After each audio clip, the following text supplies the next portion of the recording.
chapter 5 is Narada's instructions to Vyasadeva. So these instructions lead to Vyasadeva writing Srimad Bhagavatam, which we all are relishing every day through our reading, through associating with Srimad Bhagavatam. Srimad Bhagavatam is none other than it's a literary form of Krishna. When Krishna left, in the third chapter we saw, so when Krishna left this his pastimes, so what is the shelter for for the, where does religion take shelter?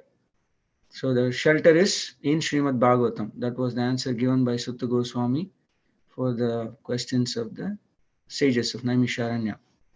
So that Srimad Bhagavatam, how it came about is what is being told in this chapter by Sutta Goswami, and how Narada Muni directs Vyasadeva to write the Srimad Bhagavatam.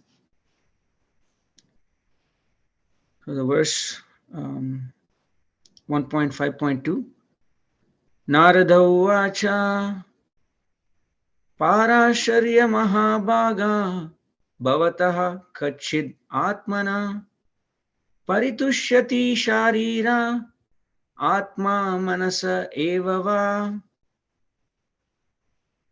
Narada Uvacha Parasharya Mahabhaga Bhavataha Kachid Atmana Paritushyati Sharira Atma Manasa Evava.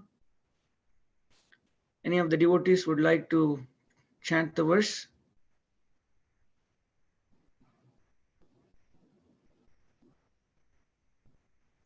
Hare Krishna Prabhuji, I can read.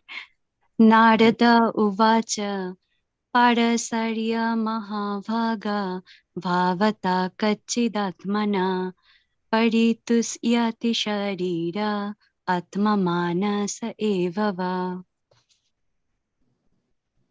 Thank you, Mataji. Anybody else? Naradovāca Parasariya Mahabhaga Bhavatah Kaschid Atmana Paritusyati Sarira Atma Manasa Evava. Thank you, Prabhu. So the word by word meaning, Narada Uvacha said, Parasharya, O son of Parashara, Mahabhaga, the greatly fortunate, Bhavataha, your, Kachit, if it is, Atmana, by the self-realization of, Paritushyati, does it satisfy, Shariraha, identifying the body, Atma, self, Manasaha, identifying the mind, Eva, certainly, Va, and. Translation and purport by His Divine Grace A.C. Bhaktivedanta Swami Prabhupada, Srila Prabhupada ki Jai. Addressing Vyasadeva, the son of Parashara, Narada inquired, are you satisfied by identifying with the body or the mind as objects of self-realization? I'll read the translation one more time. Addressing Vyasadeva, the son of Parashara, Narada inquired, are you satisfied by identifying with the body or the mind as objects of self-realization? Short purport by Prabhupada. This was a hint by Narada to Vyasadeva regarding the cause of his despondency. Vyasadeva, as the descendant of Parashara, a greatly powerful sage, had the privilege of having a great parentage, which should not have given Vyasadeva cause for despondency. Being a great son of a great father, he should not have identified the self with the body or the mind. Ordinary men with a poor fund of knowledge can identify this body as self or the mind as self, but Vyasadeva should not have done so. One cannot be cheerful by nature unless one is factually seated in self-realization, which is transcendental to the material body and mind. So nice short purport by Prabhupada, stressing on the lineage of Vyasadeva And because of that great lineage, he has the great responsibility that he should not be identifying himself with the body or mind. Of course, Vyasadeva is a great personality also. These are all arrangement of the Lord in order to give us the Srimad Bhagavatam. So we have to take that in that perspective. One cannot be cheerful by nature unless one is factually seated in self-realization. So just going back to give the background of where we are and why this verse and what this verse is addressing. So back in the 4th chapter, the beginning of the 4th chapter, the sages of Naimisharanya had the second set of questions. After they asked the first 6 questions and Sutta Goswami answered those first 6 questions, they had second set of questions on. And one of the questions was they asked about questions about Vyasadev, about Parikshit Maharaj, about Srimad Bhagavatam, and so on. And the first question was, in what period and what place was this first begun? And why was this taken up? From where did Krishna Dvaipayana Vyasa, the great sage, get the inspiration to compile this literature? Kashmin yuge pravritteyam sthane eva kena hetuna kutash sanchoditah Krishna kritavan samhitam munihi. So this particular verse and the verses moving forward, actually from verse number 14 of the 4th chapter, Sutta Goswami starts answering those questions. So this comes in that part.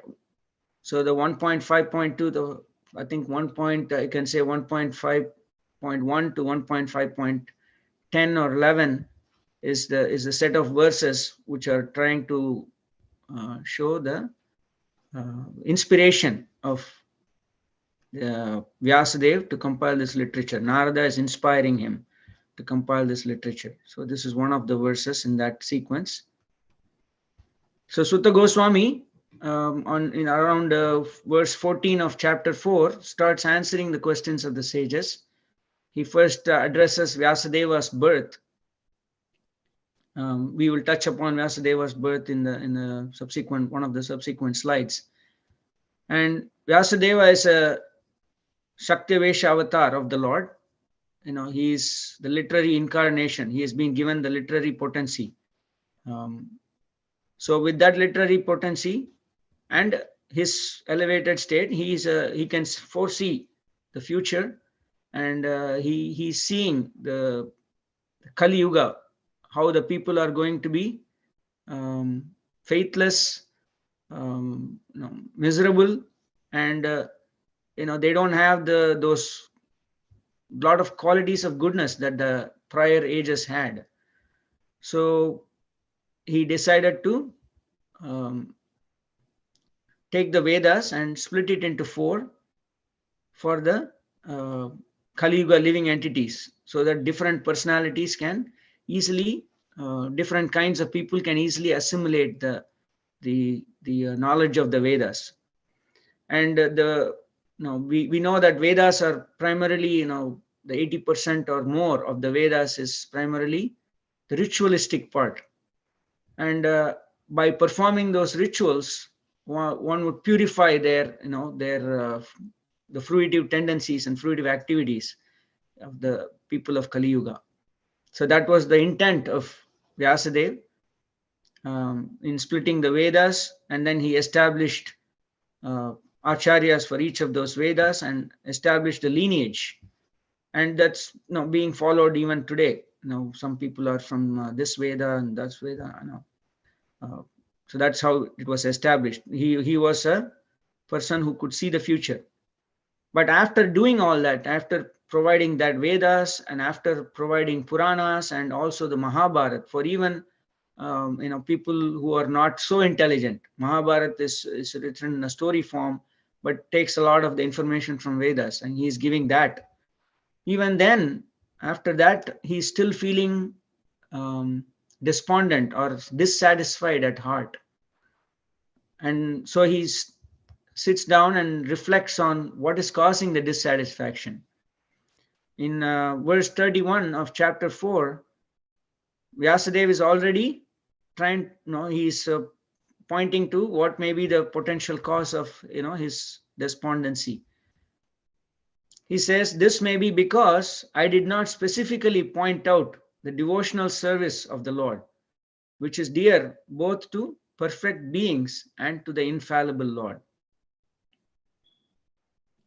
So, we hear that Narada Muni is telling Vyasadeva that as we go on in further in the 5th chapter, we have heard this many times, that you have not given a literature to the people which is truly only glorifying Krishna and his devotees and truly glorifying only devotional service. So Vyasadeva is already having an understanding that I'm not done this part of it. Maybe that's what is giving me that dissatisfaction.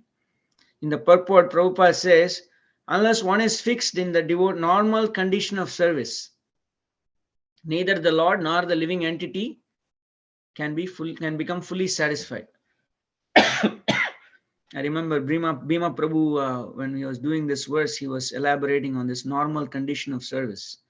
Now, for different people, normal condition of service is different, but Prabhupada clearly, in one of his letters to his disciples, he says, just like a man suffering from fever, so relief from fever means to be situated in normal condition. Service is our normal condition. We either tend to serve our family, our boss, or whoever. We service is our normal condition. Is that's what the nature of the soul is, characteristic of the soul is. But this service, when it is misplaced, we are not happy. But as soon as the service is placed to the right person, the Supreme Personality of Godhead, Krishna, everything becomes happy and successful. So Vyasadeva is exactly dwelling on this point that, I haven't truly glorified the Supreme Lord. And when he is thinking like that, Narada Muni enters at the end of the chapter 4.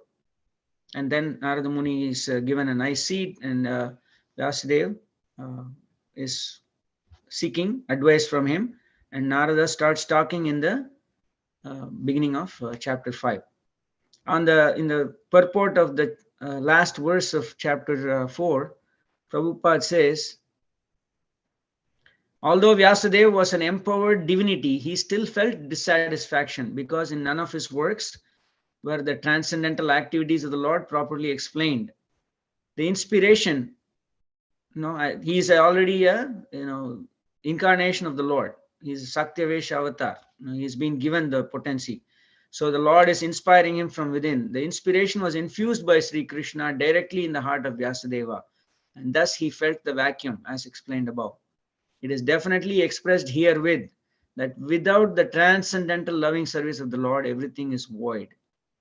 But in the transcendental service of the Lord, everything is tangible without any separate attempt at fruitive work or empiric philosophical speculation.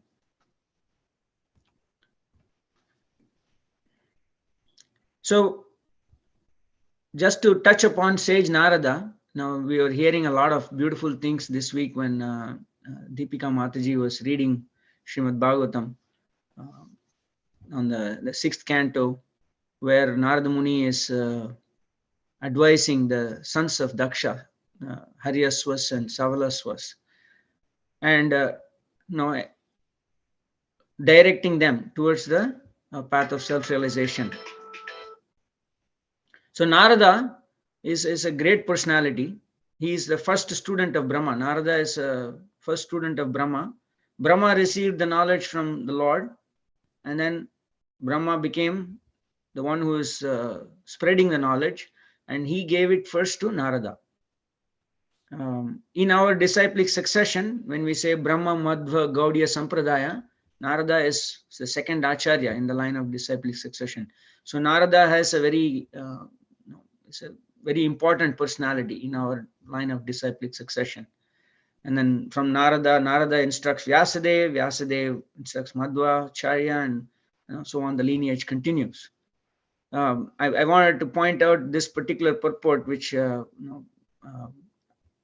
paragraph from this purport that Mataji had read earlier this week.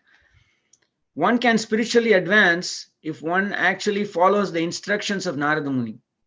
If one pleases Narada Muni, then the Supreme Personality of Godhead, Rishikesha, is also pleased. Yasya prasadat bhagavat prasadaha. The immediate spiritual master is the representative of Narada Muni. There is no difference between the instructions of Narada Muni and those of the present spiritual master. Both Narada Muni and the present spiritual master speak the same teachings of Krishna. I thought that was very, very nice. Prabhupada illustrating the importance of Narada Muni in our lineage. We hear that spiritual master is the form of Balaram because he is the Adi Guru. Here it's also mentioned that spiritual master is also a representative of Narada Muni, and our present spiritual master is no difference between him and Narada Muni. They are all in that. The message is being carried through the line of disciplic succession. So this particular, from verse 1 and until verse 11, Narada is addressing, from the position of a spiritual master, he is addressing Vyasadeva. So when the disciple is, affected by illusion, it can be that illusion can be removed only by surrender to the spiritual master and hearing from him. So that is very beautifully being portrayed here. And even though Narada knows how elevated Vyasadeva is, Vyasadeva knows how elevated Narada is. They both are have great respect for each other. And Narada takes the position of the spiritual master and instructs Vyasadeva. And Vyasadeva, having written all the Vedas and Puranas and given Mahabharata, he has done such a wonderful thing, and he still takes a humble position. He says, you are closer to the Supreme Personality of Godhead, so please instruct me. And Narada is hinting, Vyasadeva, in this particular verse, he's hinting what may be causing his despondency. When I was hearing some lecture from Braja Bihari Prabhu, disciple of Radhanath Maharaj, on these verses, he was saying sometimes Guru's words may appear harsh externally, but it is coming out of the space of compassion. We hear a lot of times in Prabhupada's purports how he addresses living entities who are not interested in directing their life towards self-realization as rascals. Prabhupada is not literally speaking like that. He's coming out of the space of compassion. He is connected with Krishna. He is connected with Srimad Bhagavatam so much, and when somebody is wasting their life out of compassion, we know the compassion of Prabhupada. He came all the way. He could have just stayed in Vrindavan and ended his life beautifully at the Radha Damodar temple. He came all the way, struggled through many difficulties, and gave us what we have today in as Srimad Bhagavatam and the greater ISKCON society. So it's all coming out of compassion. They're seeing the living entities. When elevated soul is seeing the living entities struggle, they feel compassion, and that's the space from which those kind of words come. And it is should not be taken out of context, but more in understand their mood. The lineage of Vyasadeva is mentioned stressed so much in the purport by Prabhupada. So Vyasadeva is the son of Parashara Muni, great lineage. Parashara Muni is none other than grandson of sage Vasishta, Brahma Rishi Vasishta. We know of Vasishta from Ramayana. He is the Kula Guru of the Dasharath Maharaj and the dynasty. Parashara Muni is the grandson of Vasishta, and Parashara Muni, he meets Satyavati. We all know the story when Satyavati is the daughter of a fisherman in Mahabharata. And when and Parashara Muni, she's rowing the boat, helping people to cross the river, and Parashara Muni happens to be one of her ride. As they are crossing the river, Parashara Muni gets a divine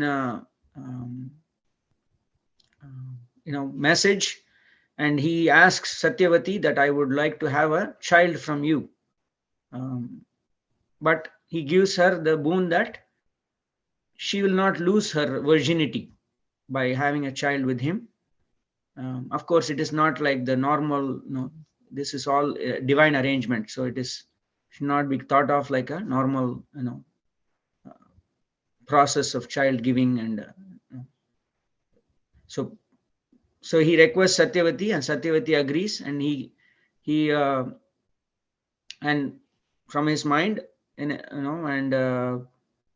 is generating the seed for this divine child, and the Satyavati gives birth to Vyasadeva. And no, it is not like at least I have not heard that Vyasadeva comes out as a small baby and grows into a young man. What I have heard is Vyasadeva, when Vyasadeva is born, he says, now it's time for me to go do austerities, and he walks away. And he tells his mother, Satyavati, whenever you need anything from me, you just think of me and I will be there. And in many instances in Mahabharata, Satyavati calls Vyasadeva, and he arrives and helps out in the situation. So Vyasadeva was a divine child born through Parashara Muni.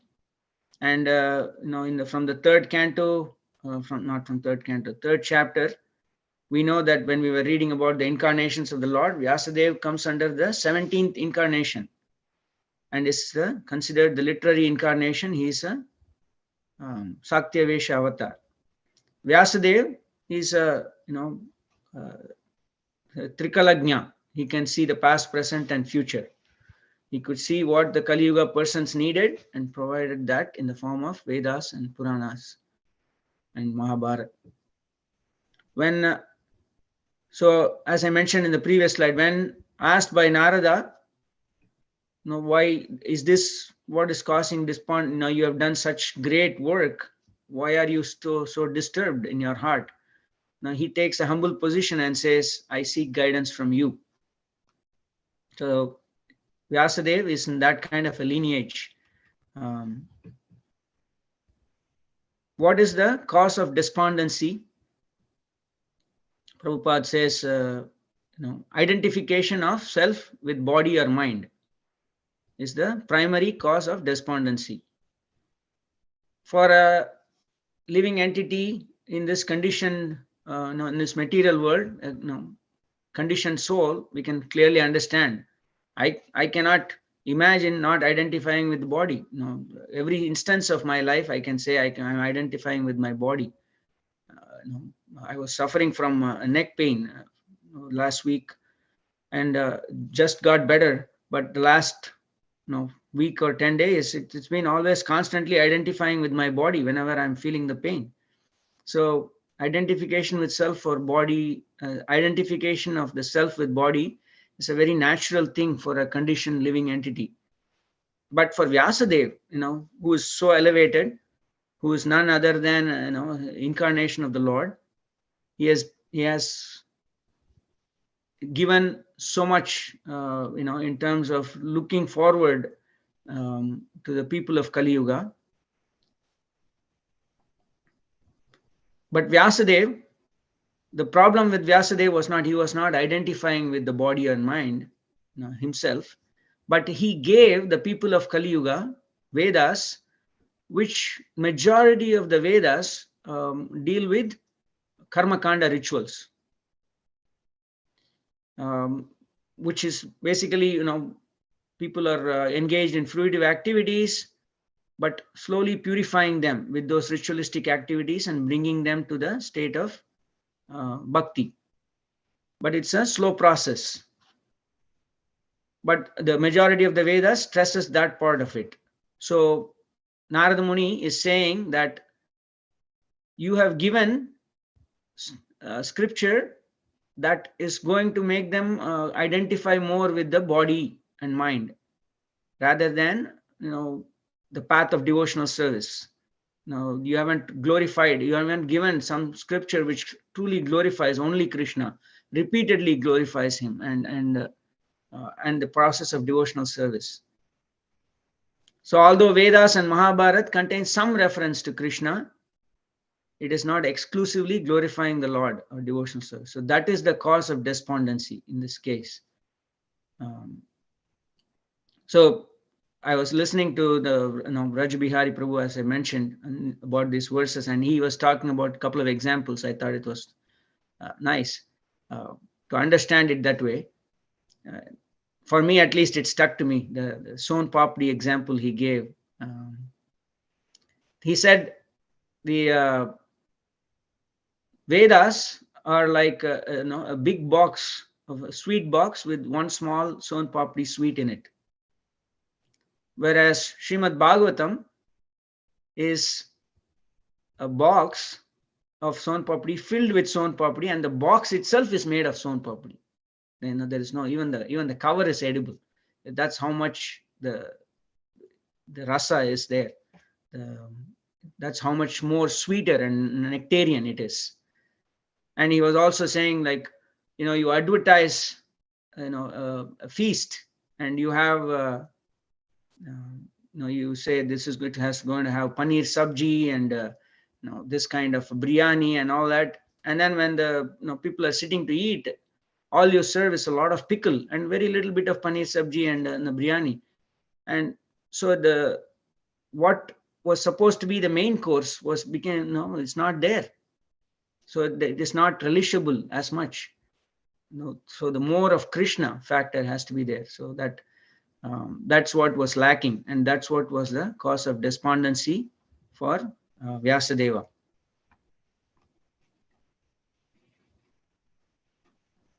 So it says in a purport, one can become cheerful when they are factually seated in self-realization. So the true happiness is not the happiness that we experience in this material world. The happiness that we are craving for and experiencing on a day-to-day basis in this material world is driven by our senses.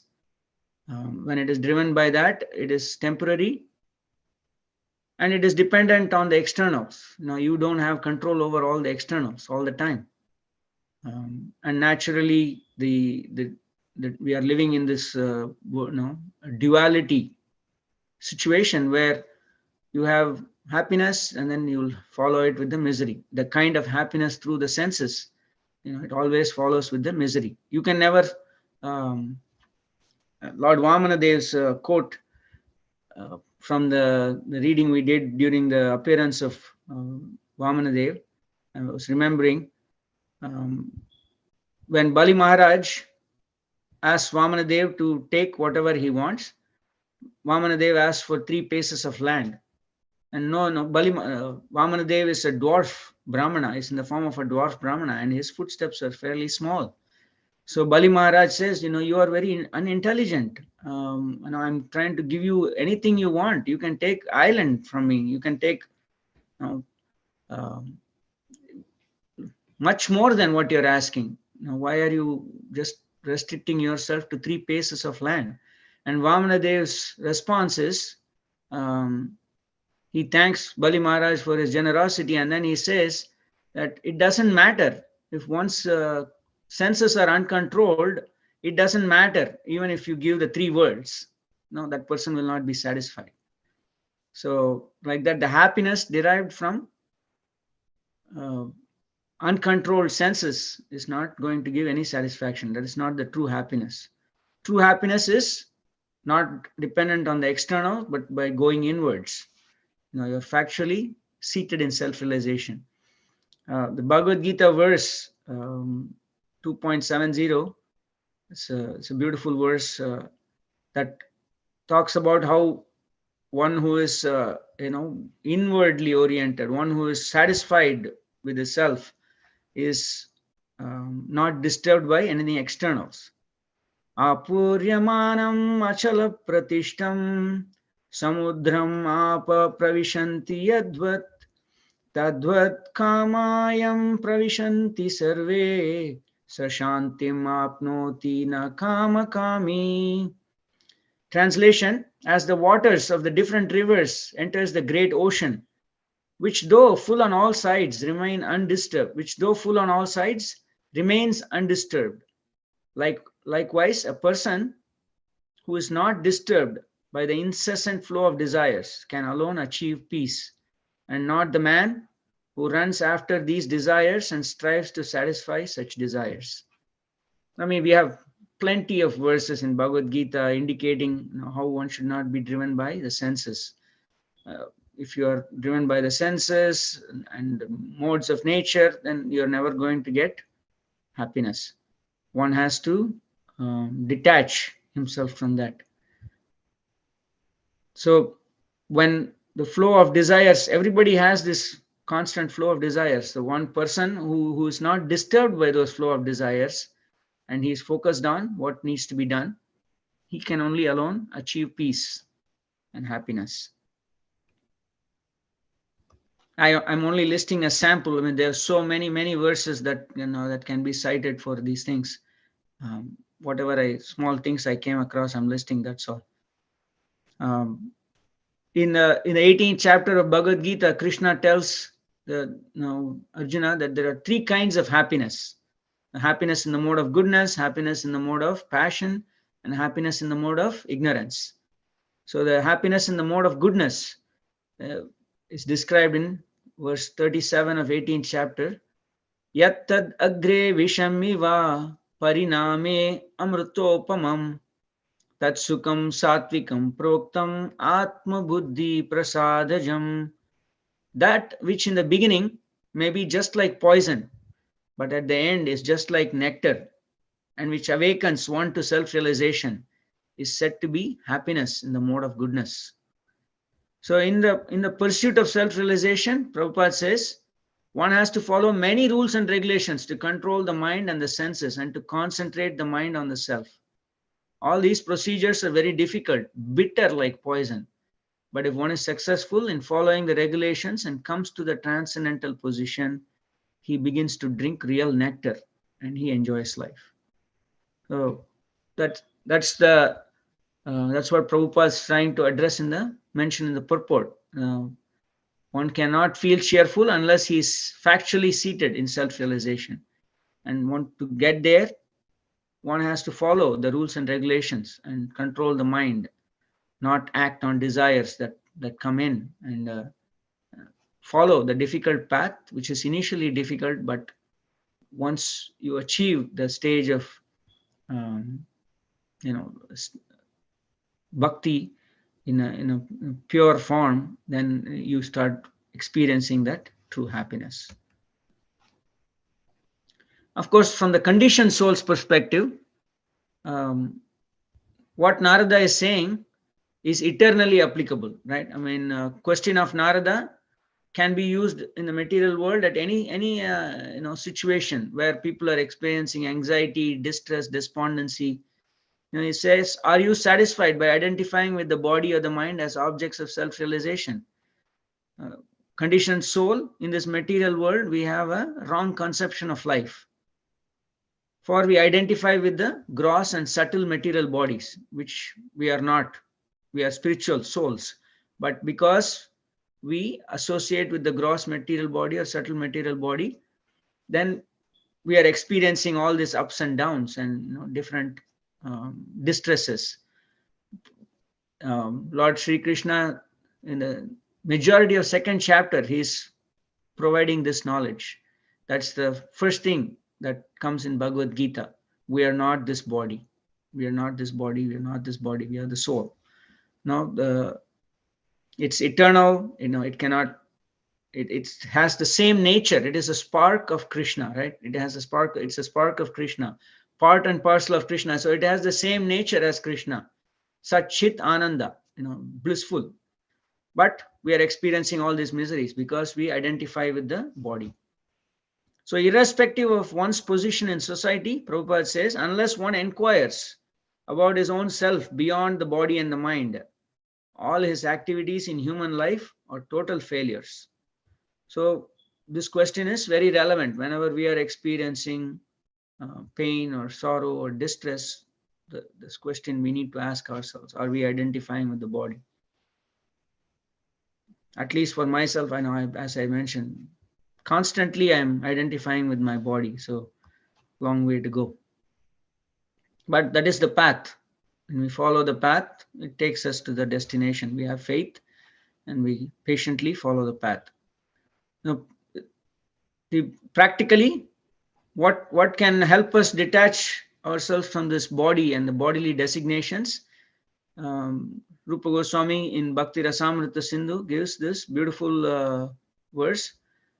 Sarvopadi vinirmuktam tat paratvena nirmalam rishikena rishikesha sevanam bhaktir uchyate.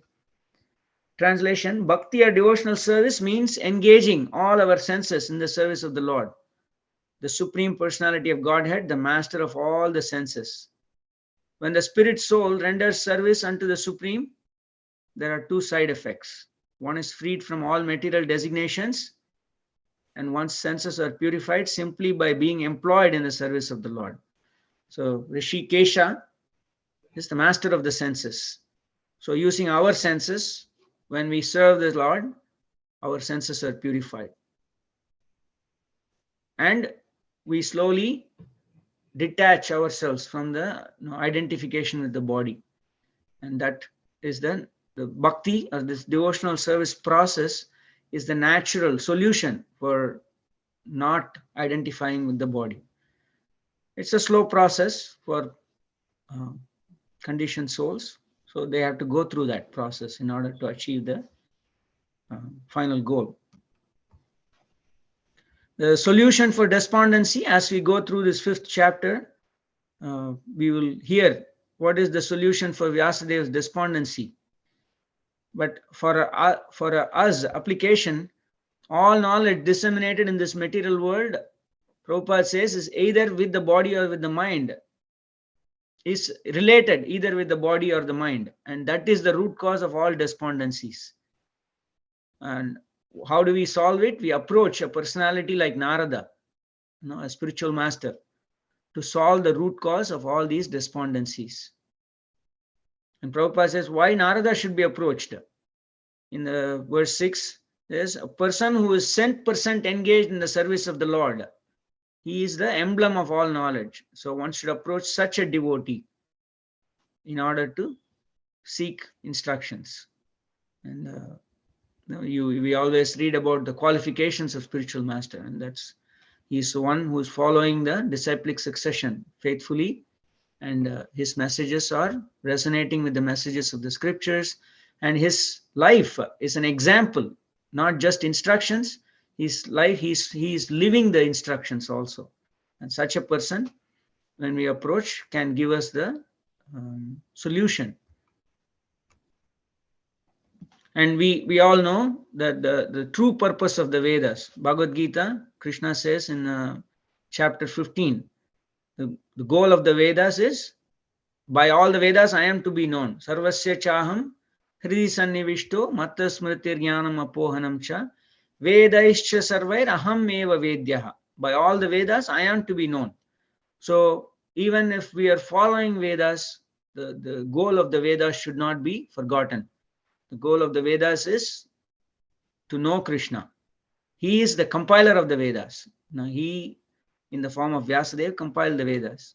And Vyasadeva got the knowledge from the disciplic succession through Brahma, who was instructed by the Lord himself. So that goal we should not forget when even if we are following the Vedic rituals and other things. The final goal is to know Krishna. And in many instances, Prabhupada has in the lectures and in the letters and in purports, he has stressed the importance of this Sambandha Gyan. A screw has its significance only when it is in part of the machinery. When the screw is thrown on the street, on the floor, nobody cares about it. Likewise, the parts of the body can be happy only by serving the body. A hand cannot say, I'll be just happy by myself. It will shrivel away and become nothing in no time. Only because it is serving the body and the nourishment goes from the body to all the different parts, the parts of the body can be happy. So likewise, we are parts and parcel of the Supreme. Mamaivamso jiva loke jiva bhuta sanatana. So Krishna says, all of these living entities are sparks of me, or parts and parcel of me. They are like me, the Amsa. They are same nature as me. They are just minute. How can we find happiness? When the part serves the whole. We can find true eternal happiness only by serving that Supreme. So, as a last slide, I was hearing from Brajabihari Prabhu, and he had a very beautiful application point, and I really liked it very much. So I'm sharing here as the last slide. He said, prayer can be done in 4 forms. You can praise or glorify the Lord, which he says is the least common, and I kind of agree with that, at least from my perspective. The other things are, you ask the Lord for gifts, you express gratitude for what you have received, and you seek forgiveness for any offenses and other things you have done. So my prayers, at least I can say for myself, is always in that other 3 highlighted ones. The glorifying the Lord is never there, or not naturally. It doesn't naturally come to me. He says, when we are doing this other 3 forms, other than glorification in the prayers, it is still centered on us. I have done this, give me some gifts and things like that. But by glorification, we change that. By glorification, we put Krishna in the center. You are the greatest, you are the supreme, you are the creator, you are the source of everything, things like that.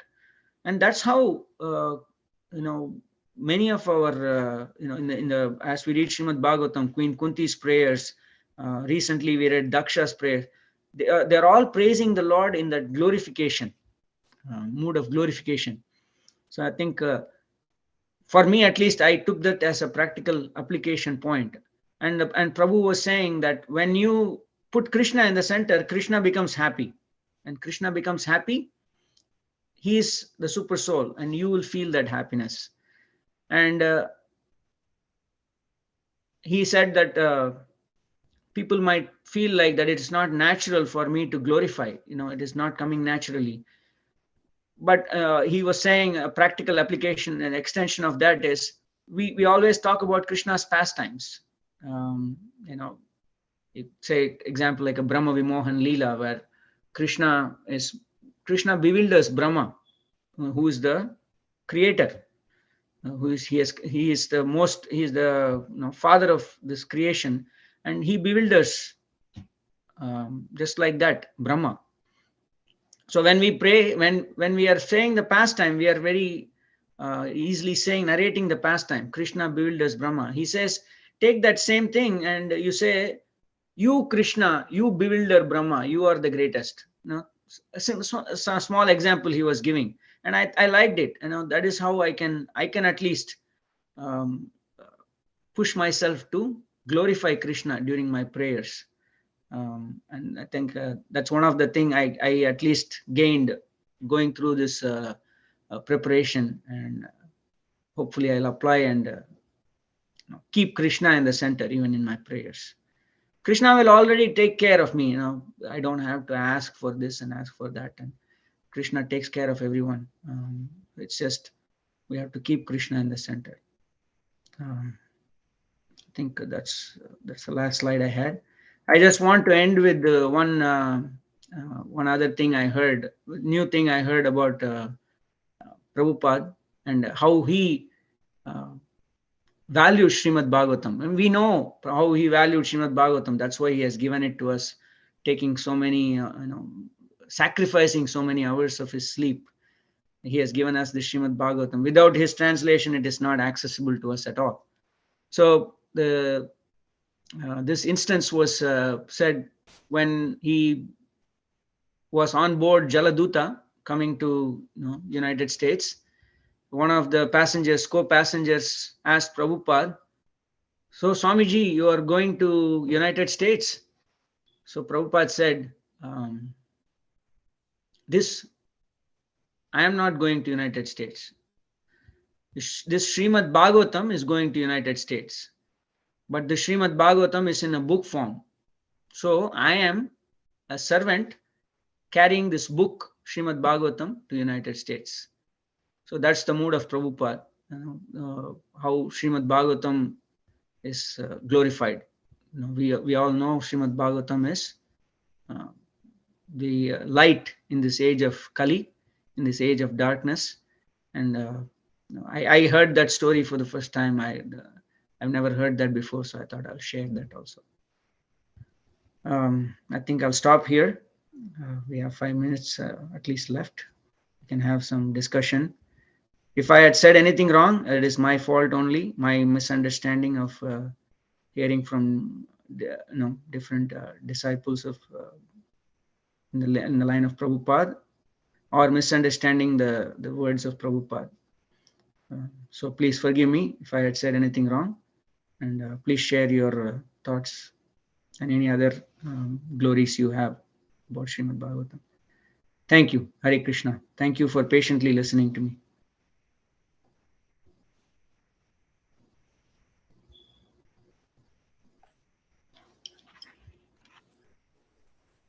Very Madhurya Prabhu, thank you for giving this class.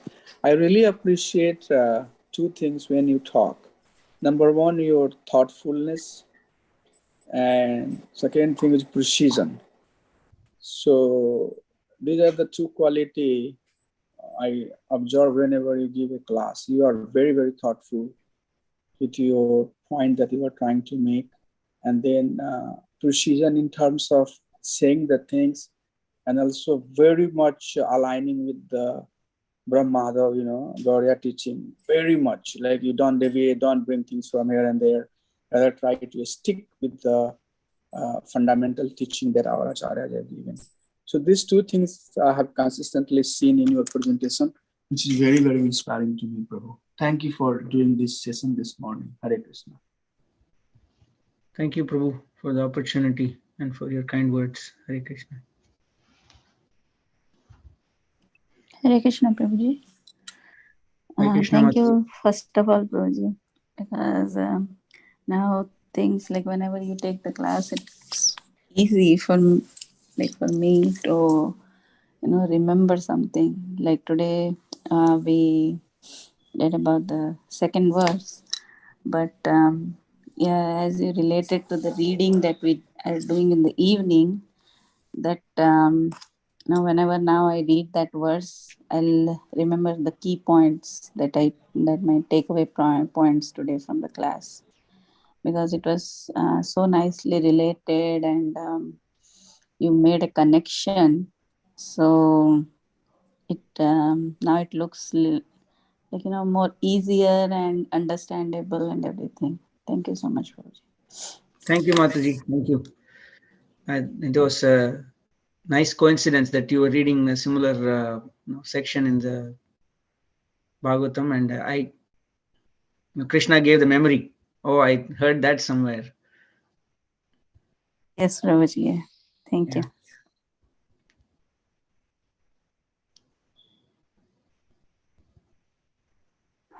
Hare Krishna, Prabhuji. Dandavat Pranam. Hare Krishna, Mataji. Prabhuji, thank you so much for this wonderful class. I really get everything that you put in your slides, and it's in such a nice language and easy to understand language you use. It's very easy to understand and grasp the point. I just wanted to share one realization that every time we have read 6 cantos in Srimad Bhagavatam, and I always wonder, like every time we read about a pure devotee in Bhagavatam, they always start with a lot of prayers and praises for Krishna, glorification of Krishna. So today only I understood like why those glorifications are done. As you said that, prayers can be done in 4 forms, and the first and the foremost is the glorifying the Lord is the first and the foremost kind of prayer, and the rest of them are mostly prayer which is centered to us. So those devotees are really very elevated devotees who knows that the best way to pray is glorify the Lord. Yeah. Yes, Mataji. Good point, Mataji. I only realized it now during this preparation. Now I have read Queen Kunti's prayers, and we read different prayers from different Dhruva Maharaj pray. I've never paid attention to that aspect of it until now I went back and read Queen Kunti's prayers. I could clearly say, she's glorifying in every verse. So very yes, nice. Prabhu. Thank you, Prabhu. Thank you, Mataji. Hare Krishna. Hare Krishna. Hare Krishna, Prabhu. Hare Krishna, Mataji. Thank you so much for the very wonderful class this morning, Prabhu. Really, it was wonderful to hear all the verses, the quotes that you had, and the connection you made to the verse. It was wonderful. Thank you so much, Prabhu. This may be very, my poor knowledge or silly question. The verse, the translation, it says that are you satisfied with the subjects of body, mind for self-realization? So I was just thinking that Vyasadeva is only divided all the Vedas. He wrote all the Puranas, Itihas, and up to Mahabharata, and then he was still not satisfied. So the subject matter in all that in the Vedas, you mentioned that it's mostly talks about Karma Kanda, but also it talks about Jnana Kanda and I think Upasana Kanda and other divisions of the Vedas. So because I don't have the knowledge of how those subject matter is mostly talking about body and mind for self-realization, and how the Srimad Bhagavatam is different from that and exclusively talking about devotional service and Krishna and his devotees, I kind of feel like I really want to know, what is in the other, because ultimately in that also, the ultimate goal is to understand absolute truth and reach, understand the realization, attain self-realization in other Vedas and everything, the scriptures, right? But maybe it's an indirect path. But here Narada Muni is saying you're focused on body and mind for self-realization. So are you satisfied with that?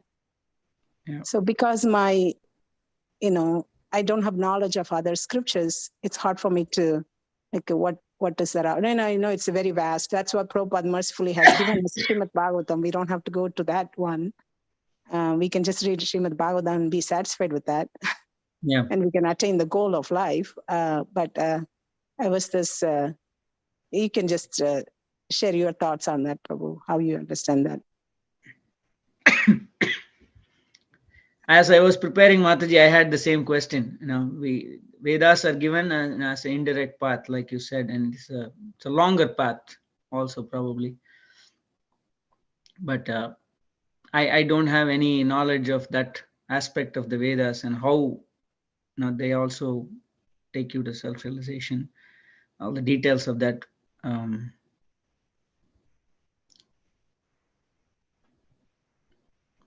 So yeah, I don't think I can elaborate too much more on that desire to know what that is, and then you can compare this and say this is better is there, but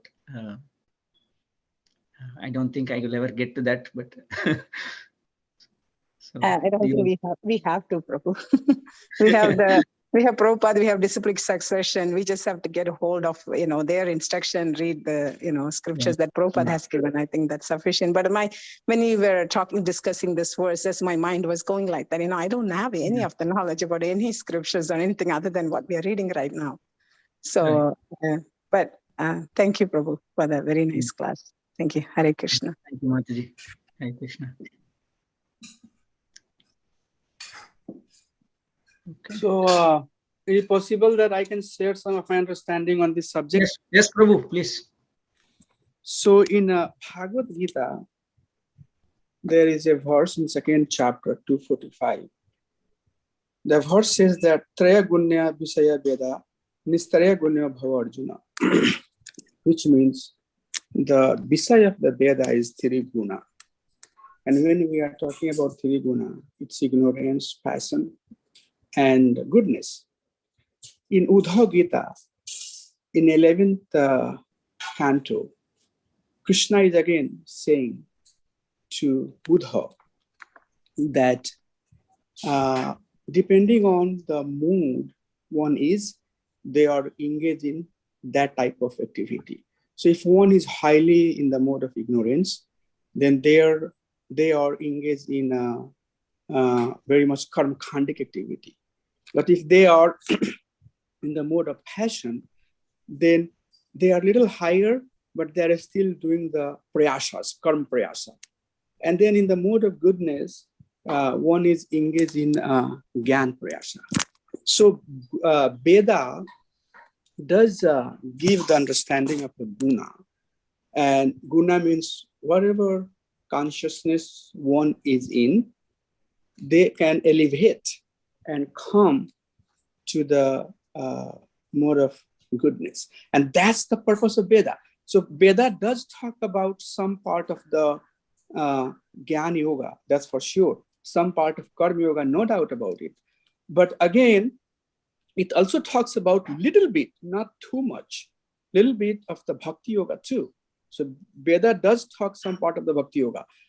But all of these are successive order or progressive order for one to elevate their consciousness and come beyond this three guna. So sometimes, for you to say that sweet is taste, the sweets are sweet. So you have to give some sort of sweet for one to taste to understand, yes, sweet is sweeter and something bitter is bitter. So for that perspective, those subjects are dealt. But ultimate goal, as Krishna is saying here, that Nistaraya Gunya Bhava Arjuna, come out of all of this guna. And pure devotional service is basically Shuddha Sattva. One has to come in pure goodness. So if you really look at the yoga ladder, you start from the very low and then progressively you come up to the Bhakti Yoga. So some part of that yoga ladder that you are climbing up falls under Veda too. Veda will help wherever one is. Veda will help one to come to the stage where one can be fully engaged in devotional service. And that is also the essence that is being mentioned here. It's not like that Ved Vyas has not talked about Bhakti Yoga, but Narad Muni is saying that you have talked about Bhakti Yoga, but not sufficiently. So you have to talk Bhakti Yoga sufficiently. Give a Purana, give a Shastra that would only talk about Bhakti Yoga. And that is Amlam Purana, which is Srimad Bhagavatam. So that's what it is. Our goal is to come out of the mode of guna and then fully situate in the devotional service of the Supreme Personality of Godhead. And that part is the main theme that's being driven here through this discussion.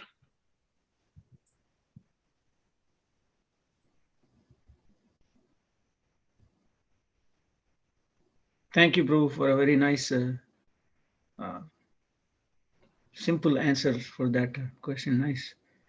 Yeah, I didn't relate this verse. Very beautiful. Yeah. Thank you, Prabhu. Thank you for the question, Mataji, and thank you for the nice answer, Prabhu. Okay, it's 8:08. We'll conclude for today. Thank you all once again for giving me the opportunity for doing this. And thank you for your patience. Vancha kalpata rubhyascha kripa sindhubhya eva cha patitanam pavanebhyo vaishnavebhyo namo namaha. Assembled Bhakta Vrinda ki jai, Srila Prabhupada ki jai, Grantaraj Srimad Bhagavatam ki jai.